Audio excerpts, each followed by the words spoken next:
Agar qizingizda siydik usholmaslik muammosi bo'layotgan bo'lsa, uni hozir sababini, kelib chiqishini va davosini ko'rib chiqamiz. Diqqat bilan meni eshiting, videoni oxirigacha ko'ring.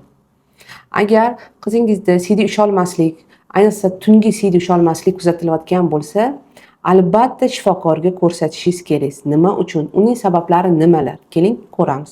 Birinchi o'rinda sababi bu irsiy bo'lishi mumkin. Agar o'zingizda ota-onasida bo'lsa, bolada irsiy o'tishi mumkin yoki siydik yo'llarida infeksiya bo'lsa, siydik usholmaslik, siyib qo'yish kuzatiladi yokida qizingiz qandaydir infeksion kasalliklar bilan kasallangan bo'lsa, uning asoratida bo'lishi mumkin yokida tez tomog'i og'rib, uning siydik yo'llariga zarar yetkazganligi sababli tungi siydik usholmaslik kuzatiladi.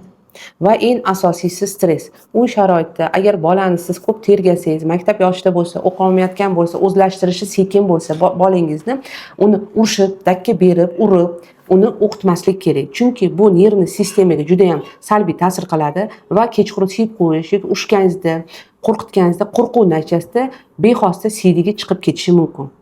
Agar bolangizda shunaqa holatlar kuzatilyaptimi, tezkorlik bilan albatta ginekolog ko'rgi, nevropatolog ko'rigi kerak bo'lsa, endokrinolog nazorati ham kerak bo'ladi. Birinchi o'rinda bu siydik usholmaslik, siyib qo'yish sababini bilishimiz kerak.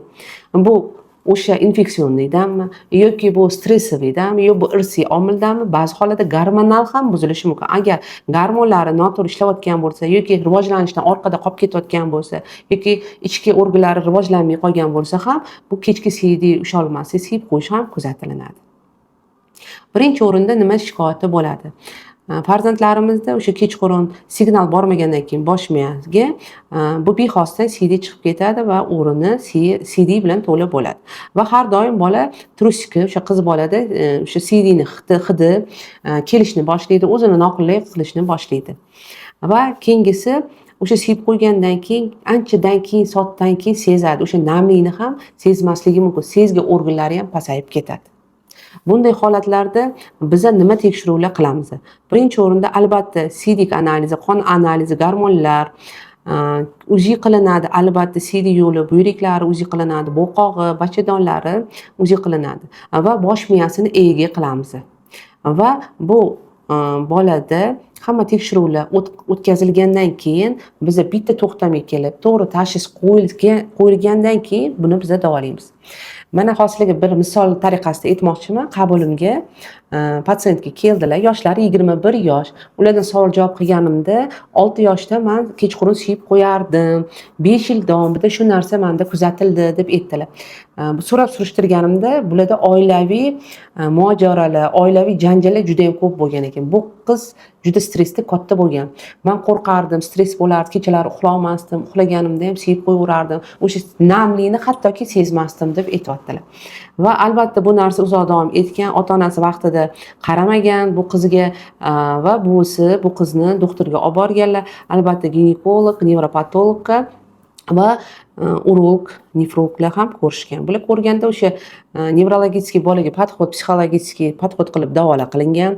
Ginekologlar o'zini tarafidan lecheniya qilishgan va o'sha nefrologlar siydik yo'lida shamollash chiqqanligi sababli unga bakpasiflar qilib va buyragi, siydik yo'llari davolanib uzoq yil davolangan va eng asosiy stressdan chiqishni o'rgatganmiz. Va u stressdan chiqishni o'rgatgandan keyin shu siydik siyib qo'yish bularda qolib ketgan. Значит, bu qizda stressda bo'lgan.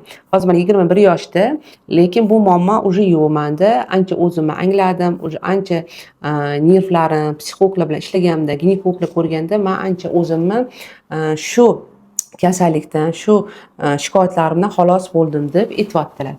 Lekin bularga baribir asorat qolgan stress natijasida depressiya, yoshlikdagi depressiya albatta o'zini o'chog'ini qoldiradi bunaqa qizlarimizda. Mana hozir 21 yoshda o'sha turmushga chiqishga qo'rqyapti. Chunki turmushga chiqsa, shu er-xotin urishishi va bu homilador bo'lsa, homilasi qiz farzand bo'lsa, o'g'il farzand bo'lsa, menga o'xshab stressda katta bo'ladimi deb tayyor emasman hali turmushga chiqishga deb menga murojaat qildilar. Bunday hollarda nima qilsamikin deb va bu stress natijasida bularda hozir hayot sikllari ham buzilyapti. Shuning uchun har doim siz shifokorga kelsanglar, to'liq ma'lumot so'rab, surishtirish qilib, to'g'ri analiz yig'sak, albatta har qanday bemorga to'g'ri tashxis qo'yilib, to'g'ri davolanib, bunday holatlarning yechimini biz yecha olamiz. Shuning uchun aziz onalar, aziz qizlar, agar sizda shunaqa belgilar, shikoyatingiz bo'lsa, albatta murojaat qilinglar bemalol, daritga yozsanglar bo'ladi yoki pastga qoldirilgan telefonlarga qo'ng'iroq qilishingiz mumkin. Buni yechimini birgalikda topib, birgalikda harakat qilsak, har qanday kasallikni oldini olgan bo'lamiz. Kanalimga obuna bo'lish esdan chiqmasin. Sizga eng kerakli ma'lumotlarni berib o'tishga harakat qilaman.